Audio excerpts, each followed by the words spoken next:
ay ca mbokk yi yeewu leen nax jaamu xibaar yi ñu fas yéene koo door rek pomme de terre bi nga xamante ne si daal mu ngi ci réew mi pomme de terre mi ñuy bàyyee ci réew mi daal fi mu ne nii nag loolee la gaa yi daal di bëgg nag fulal amal ko fayda teg ko ci marché bi nag gaa yi daal di koy jënd ñu ni loolee nag ñan ñoo ko nar a def ak nan sax naka la ñu ko nar a defee ñu ni nag agence de régularisation des marchés ñoom ñoo ñu nag ñoo jël ay mesures maanaam daal ay coppite yu nga xamante ne si ni daal dañ koo fas yéene amal ca la nga xamante ne si ni nag mooy jënd ak njaayu pomme de terre boobee nga xamante ne si mu ngi jugee nag ci suñu réew nee nañ nag pomme de terre bi daax ngir fulaal ko dañoo jël nag ay mesures yu nga xamante ne si daal dañoo fas yéene nag daal di suspendre temporairement ay mise en marché yi nga xamante ne si ne nag agro business yi ñu nga koy daal di def nee nañ loolee nag lëm ci jublu sax mooy li nga xamante ne si mooy njaayu ko production locale maanaam njaayu ko pomme de terre mbay mi daal di nag jaaruk yoon ñu daal di koy fulal daal di koy faydel ci biir li nga xamante ne si mooy marché bi ndax kat nag ci la daal di bokk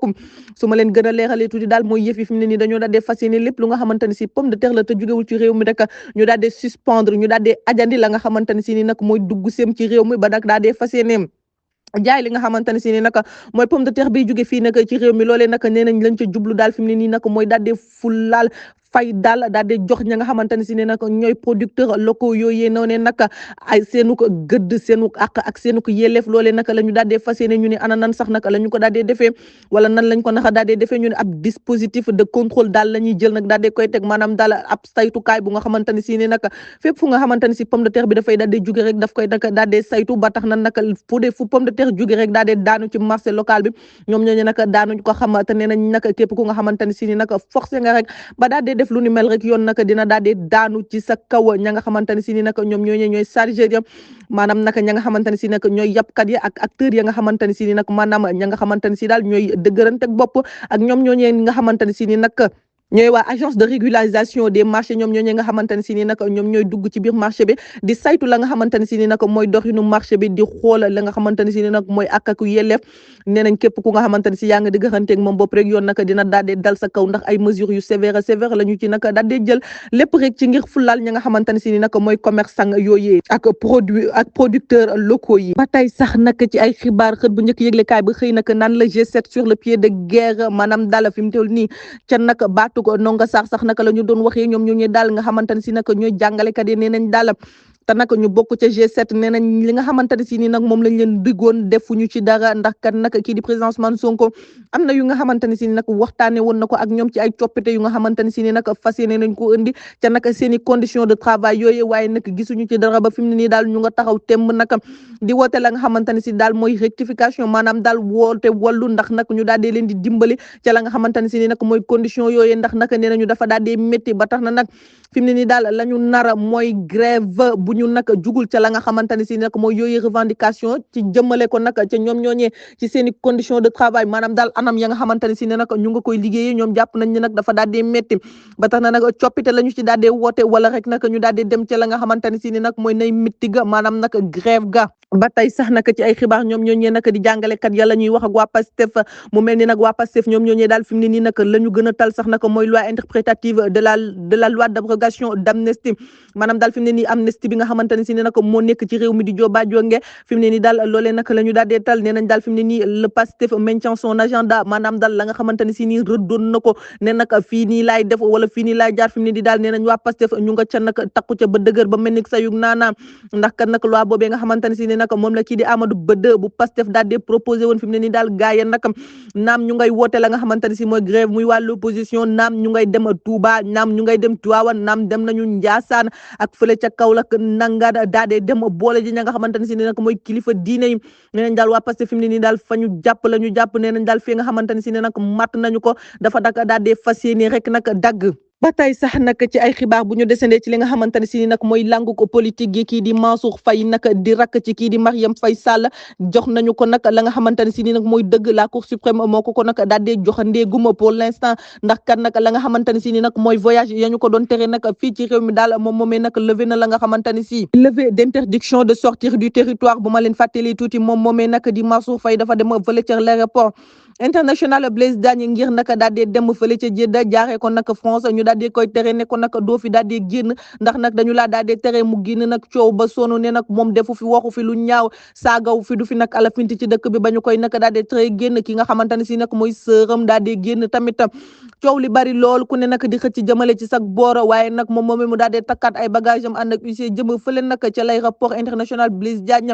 cette fois ci nag ne day dem fële ca Abidjan ndax dafa am réunion d'affaires naka noonu nag ñu daal di koy terewaat encore une fois fi mu ne nii daal mu daal di jël yëf yi nag daal di koy jébbal ca loxol yoon ndax kan nag nee na waxu fi lu ñaaw defu fi lu ñaaw ba tax na nag ñi nga xamante ne si fi mu ne nii daal ñooy waa cour suprême daal di nañu xool nag daal di gis ni que nag moom amul lu nga xamante ne si ni nag ñu ngi ko koy reproché wala wala lu nga xamante ne si ni gisagum nañu ko ne nag dañu ko koy ceecee tudd ci ay scandale ba tax na nag ñu daal di lever li nga xamante ne si mooy mot d'ordre boobee nga xamante ne si da ko doon tere génn fi nga xamante ne si mooy territoire u Sénégal ba tey sax nag ci ay xibaar 5 avril bi nga xamante ne si ni nag moom la ñu daal di dëgmal nee nañ nag ñi nga xamante ne si ñooy taskatu xabaar yi daañu fas yéene nag daal di fal la nga xamante ne si mooy ab nouveau SG ndax loolee nag ay at a ngi nii ci ginnaaw ñu koy nag daal di xaarandi waaye nee nañ nag le jour tant attendu est enfin arrivé ndax kat nag ñi nga xamante ne si ñooy taskatu xabaar yi ñoom ñooñee nag ñoo daal di soxla ab SG ngir nag daal di koy fal ñu naan nag fi mu ne nii kan la ñuy daal di fal waaye ñoom ñooñee daal la ñu bëgg nag mooy daal di fal ku nga xamante ne si ne nag da leen daal di représenté daal di yor la nga xamante ne si ne nag mooy seenu kaddu ngir nag di défendre seeni intérêt ndax kat nag nee nañ ab dëkk bu nga xamante ne si po régime bi nag mooy daal di dicter loi loolee nag la yëglekaay bi daal di xëy sax nag di bindee na nag dëkk bu nga xamante ne si yëgle dëkk bi nga xamante ne si ni nag waa régime bi ñoom ñooy dicter li nga xamante ne si mooy seenu loi maanaam daal lu xaw a jege dictature la ñu bëgg a daal di wax sax nee nañ nag il faut ñu daal di am li nga xamante ne si nag mooy porte parole buy défendre li nga xamante ne si ni nag mooy seeni ay intérêt waaye ba tey sax nag ci ay xibaar jëmale ko nag ca loi d'amnistie boobee nga xamante ne si nag mu ngay jóobaa jónga ci réew mi nee nañ nag d'anciens détenus politiques et des blessés prennent position ñoom ñooñu daal fi mu ne nii la nga xamante ne si ni nag moom la ñu wax ñoom anciens détenus yooyee ak ñi nga xamante ne si ni nag ñooy blessé yooyee nga xamante ne si blessé woon nañu ca nag manifestation yi fi amoon dox ca diggante 2021 jàpp 2024 nee nañ daal fi mu ne nii ñoom d'accorduñ ci li nga xamante ne si nag mooy abrogation totale de la loi d'amnistie loolee daal fi mu ne nii nag naxul jur jàmm ci li nga xamante ne si nag mooy suñu askan ak suñu gaal gi te nag benn bopp la kenn mënu koo xar ñaar nee nañ nag buñu defee li nga xamante ne si mooy abrogation totale de la loi d'amnistie loolee nag dafay daal di indiwaat li nga xamante ne si nag mooy fitna daal di indiwaat li nga xamante ne si daal mooy tuuxi duuna ci réew mi ñoom nag d'accorduñu ci lu ni mel la ñooñu daal fi mu ne nii daal nee nañ nag ñu ngay woote ngir ñëpp nag daal di soit daal di soutenir la nga xamante ne si ni nag mooy boobee loi nga xamante ne si nag gars yi daal di nañ ko proposer ngir nag ñu daal di amal li nga xamante ne si daal mooy justice ndax kat nag jàpp nañ ne buñu defee li nga xamante ne si mooy abrogation totale jàmm du daal di am ci réew mi te nag justice du daal di am te nag dafa daal di jot li nga xamante ne si mooy askanu suñu gaal nag ñu daal di bàyyi li nga xamante ne si nag mooy laissez-passer maanaam daal sëgg mu jàll bi dafa jot nag ñu daal di koy bàyyi ba tax na nag li nga xamante ne si ciblé nañ ko pour nag daal di koy faj nañu ko nag daal di faj xol yëpp daal di sedd jubóo national daal di mën a am nag ci réew mi ba tey sax nag ci ay xibaar fii ci Thiès kaay la xewee benn dëkk ñaari gaar benn xale nag bu nga xamante ne si jàpp nañ ñi ci ay 11 ans yooyu la daal di toll la nag train des ICS bi nga xamante ne si mu ngi doon jax ci gaar bi daal di mbëkk ba pare nag daal di koy daggate loolee nag mu ngi xewee ca quartier bu ñu naan Madina Fall ca commune bu Thiès Nord niki vendredi bi naka la daal di xewoon sax nag benn xale bu nga xamante ne si nag mu ngi toll ci ay boori 11 ans fukki at ak benn ñenn ña sax nag ñu nga naan ndongo daara la maanaam nag akub taalibe la moom moomee nag moo daal di ñàkk bakkanam ci ay circonstances yu nga xamante ne si daal métti na lool ndax nee nañ nag malgré gaaya nag ñu ngi ko yuuxoo ak la nga xamante ne si nag mooy sifflement ba train ba di def maanaam daal yuuxu bu sew boobee nga xamante si nag train ba mu ngi ko yuuxu ginnaaw bu nga xamante ne si mu ngay jege si ñi nga xamante ne si nag ñoo nekkoon ca ginnaawam tamit di ko yuuxoo ka nga xamante ne si daal mooy xale ba dafa nag daal di ànd mel ni ku àndut ak sagoom rek nag daal di sëgg rek gëmm daal di jàll ca la nga xamante ne si ni nag mooy raay ba te loolu nag booba train ba ngay ñëw malheureusement nag train ba daal di koy fël ba pare mënatul taxaw nag daal di koy diri lu sore sore ba tax na nag yaram ba yëpp daal di daggatoo ca ginnaaw collision boobee ba fi mu ne nii daal la nga xamante ne si mooy identification ba maanaam xàmmeekaayu xale ba sax ngir nag ñu mën koo xàmmee sax nag jafe na ñi nga xamante ne si nag ñooy waa police locale daal di ñëw daal di ubbi ab l'enquête ngir nag daal di gën a leeral la nga xamante ne si ni nag mooy condition yooyu nga xamante ne si nag xale ba ñàkk na bakkanam ca yooyu condition ba tax na daal fi mu ne nii ña nga xamante ne si ni sax ñoo nekkoon ca wet ga lañ jot a témoigner daal mooy xale bi daal fi mu ne nii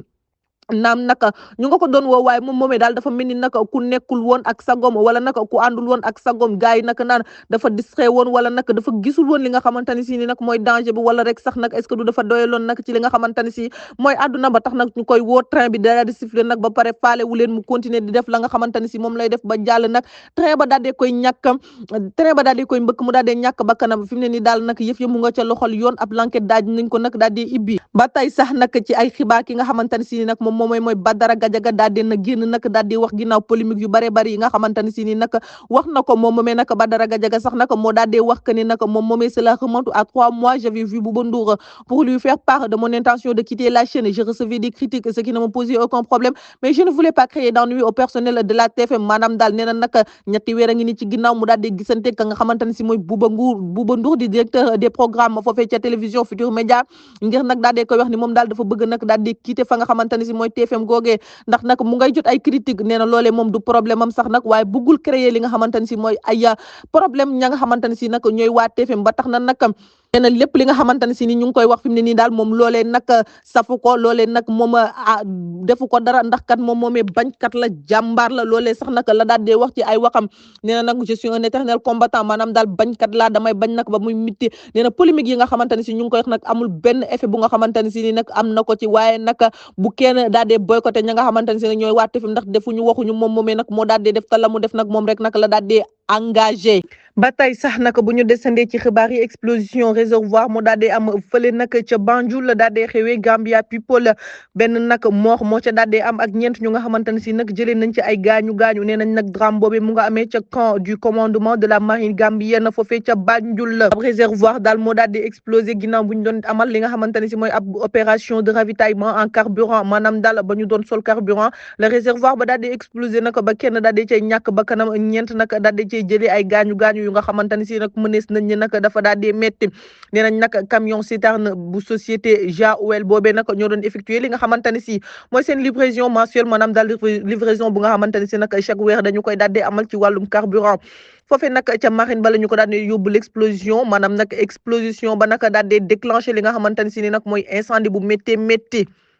fi mu ne ni daal ñu ngay nag di gën di wéyandi di l'enquête di saytu la nga xamante ne si nag moo wundu boobee nag lakk-lakk wala boobee sax nag explosion ba lakk-lakk nag daal dee cay am ba ña nga xamante ne si ni nag ñoo ca daal dee jële ay gaañu daal dee cay am yooyee gaañu wala it ba ka nga xamante ne si moo ca daal dee ñàkk bakkanam daal dee cay ñàkk bakkanam fi mu ne ni daal blessé ya jël nañ leen yóbbu ca l'hôpital ngir nag ñu daal dee am la nga xamante ne si ni nag mooy ay soins maanaam daal ñu daal dee leen di faj di leen ñaanal nag akuk tan waaye ka nga xamante ne si moo ca ñàkk bakkanam ñooñu di force armée gambienne bi nag ñoom ñooñu ñu ngay présenté la nga xamante ne si nag mooy seeni condoléance ba tey sax nag ci ay xibaar ci Sénégal gi nag la daal di xewee ginnaaw nag ba coowal buletu fees yooyee nga xamante ne si ni nag ngir yokk fees ak hanche la woon daal di joobaa jonge woon ci réew mi nag gars yi naan am bulet indi bulet fi mu ne nii daal yëf yéen nag mu ngay gën di dem waaye bi pa nag ay injection ak pilule d'hymen artificielle maanaam daal ndaw artificielle fi mu ne nii daal la gars yi nag di daal di fabriqué ak la nga xamante ne si nag mooy ay avortement clandestin ginnaaw nag yooyee coow nga xamante ne si nag bulet ba jàll na nag nee nañ division spéciale de la cybersécurité muy DSC ñoom ñooñu nag ñu daal di déféré au parquet ab commerçant bu ñu naan P.A. Ndiaye ak ki nga xamante ne si nag mooy soxnaam ñu naan ko Oka Dieye ñoom ñooñu nag lañ leen di toppee fi mu ne daal mooy exercice illégal de la pharmacie importation de médicaments sans autorisation